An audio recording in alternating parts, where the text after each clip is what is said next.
I'm Deacon Mark Perdome, and I'm pleased to be with you by video for this fifth Sunday of Lent. Stay tuned after the Gospel reading for a reflection from Father Sergio. A reading from the Holy Gospel according to John. The sisters of Lazarus sent word to Jesus, saying, "Master, the one you love is ill." When Jesus heard this, he said, "This illness is not to end in death, but is for the glory of God, that the Son of God may be glorified through it." Now Jesus loved Martha and her sister and Lazarus. So when he heard that he was ill, he remained for 2 days in the place where he was. Then after this, he said to his disciples, "Let us go back to Judea." When Jesus arrived, he found that Lazarus had already been in the tomb for 4 days. When Martha heard that Jesus was coming, she went to meet him, but Mary sat at home. Martha said to Jesus, "Lord, if you had been here, my brother would not have died. But even now I know that whatever you ask of God, God will give you." Jesus said to her, "Your brother will rise." Martha said, "I know he will rise in the resurrection on the last day." Jesus told her, "I am the resurrection and the life. Whoever believes in me, even if he dies, will live. And everyone who lives and believes in me will never die. Do you believe this?" She said to him, "Yes, Lord. I have come to believe that you are the Christ, the Son of God, the one who is coming into the world." He became perturbed and deeply troubled and said, "Where have you laid him?" They said to him, "Sir, come and see." And Jesus wept. So the Jews said, "See how he loved him." But some of them said, "Could not the one who opened the eyes of the blind man have done something so that this man would not have died?" So Jesus, perturbed again, came to the tomb. It was a cave, and a stone lay across it. Jesus said, "Take away the stone." Martha, the dead man's sister, said to him, "Lord, by now there will be a stench. He has been dead for 4 days." Jesus said to her, "Did I not tell you that if you believe, you will see the glory of God?" So they took away the stone. And Jesus raised his eyes and said, "Father, I thank you for hearing me. I know that you always hear me, but because of the crowd here, I have said this, that they may believe that you sent me." And when he had said this, he cried out in a loud voice, "Lazarus, come out." The dead man came out, tied hand and foot with burial bands, and his face was wrapped in a cloth. So Jesus said to them, "Untie him and let him go." Now many of the Jews who had come to Mary and seen what had been done began to believe in him. The Gospel of the Lord. When I got the phone call in the middle of the night telling me that my dad had died in the hospital, I was the last one to arrive there since I was assigned to a parish that was about 90 minutes away. The rest of my family was only about 30 minutes away from the hospital. By the time I got there, my mom and my brothers and sisters were all gathered around my dad's bed. And I walked in and I took my place at the foot of the bed. And I immediately felt lost. I honestly did not know what to do, how to act, or what to say.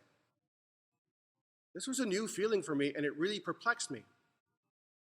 As a priest, I had been called many times before, either to a hospital or to someone's home, as someone was near death or perhaps had just recently died.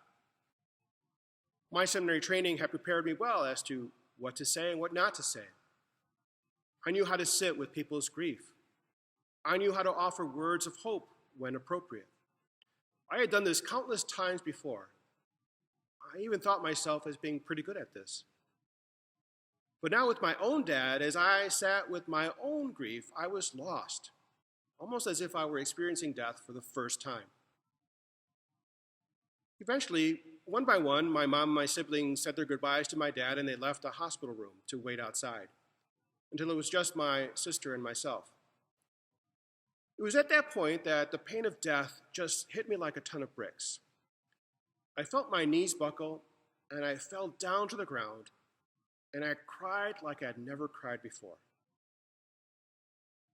Mixed in with the grief of the moment was also the tears that I had shed before, but in silence, in my prayers to God, in my own Martha and Mary moments when I would cry out, "Lord, if you had been here, my father would never have gotten sick.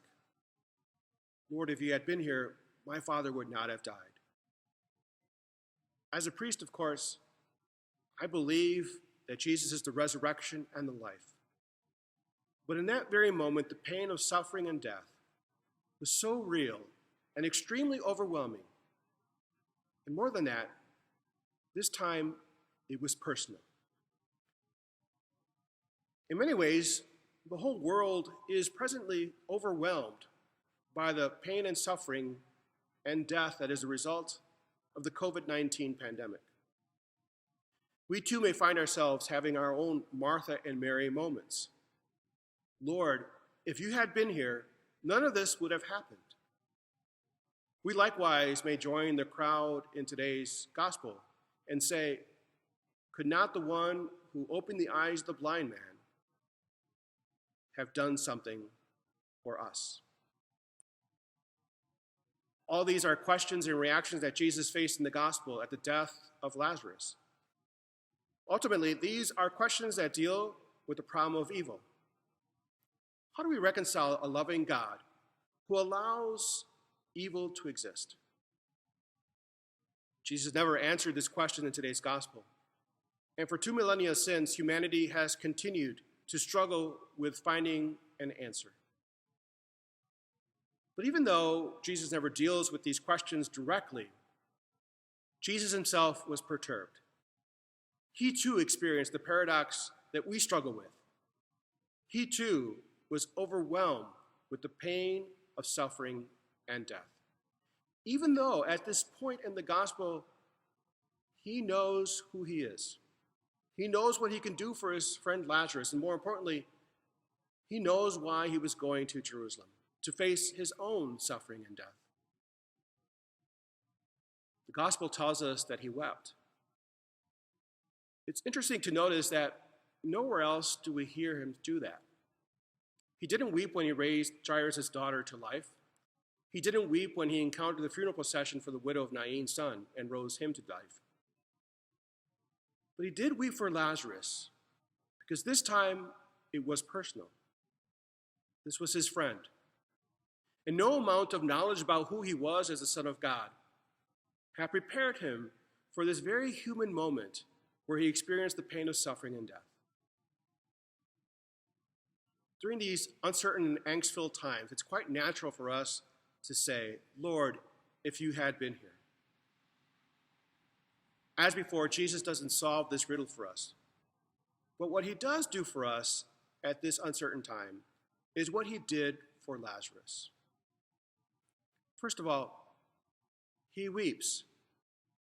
Not just for those who have been directly affected by the virus, either through illness or death, but he weeps for all of us as he sees the amount of anguish this has caused on our world. Being fully God and fully human, Jesus stands in solidarity with us in the grief that we experience whenever we see the news of how many people have been affected by this disease. Jesus experiences the same grief that we do when we look at all the losses that we've experienced, how our world has changed so quickly from one day to the next. Secondly, Jesus calls for the stone to be removed from our own tombs. These are the tombs that we retreat to whenever we are afraid, whenever we are hurt. This is where we go to out of self-preservation from further pain. We retreat and we roll the stone in place so that no more pain can reach us. Jesus calls us for the stone to be rolled open, and he calls us out of the tomb just as he did for Lazarus. He is the assurance that we need during troubling times, that no matter how painful it might get, tomb living is not the way to go. It may be necessary and even helpful to do this for a short while because we're overwhelmed. But Jesus' invitation to come out of the tomb is Jesus inviting us to move from fear to peace, from death to life. And finally, and more importantly, what Jesus does for us is that he asks for the bands of the burial cloth to be untied and for us to be free. Jesus didn't just resuscitate Lazarus so that he might pick up his life where he left off. Rather, when Jesus gives life, he gives it fully and abundantly, unfettered from all the limitations and conditions that society or even we can place on our lives.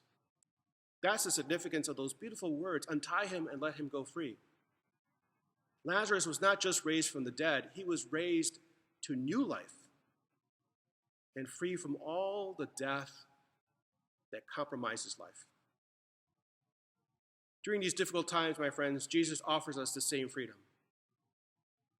In our prayer at this time of need, we'd be jeopardizing our own happiness if we only prayed for Jesus to make things better so that we can go back to our former lives. No, Jesus wants so much more for us than that.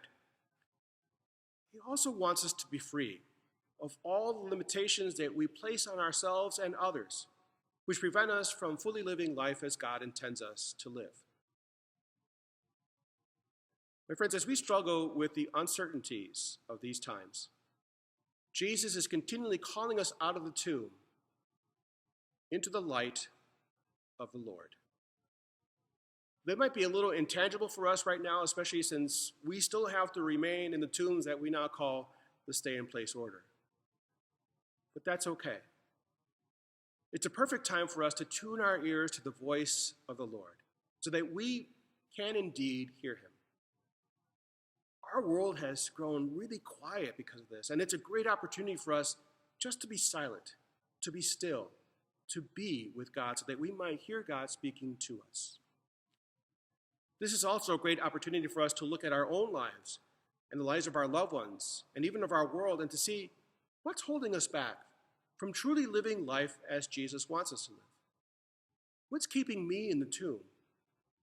Where do I find myself tied down from the compromises I've made in life, from the sins that I have chosen? Where are others tied down because of my own actions or inactions or because of relationships that are broken and are in need of healing? What do I need to leave behind in the tomb? I now credit the experience of mourning my father with fundamentally changing my way of being a priest. Since then, my approach with visiting the sick and dying and celebrating funerals has changed completely. All of that is different now because of my father's death.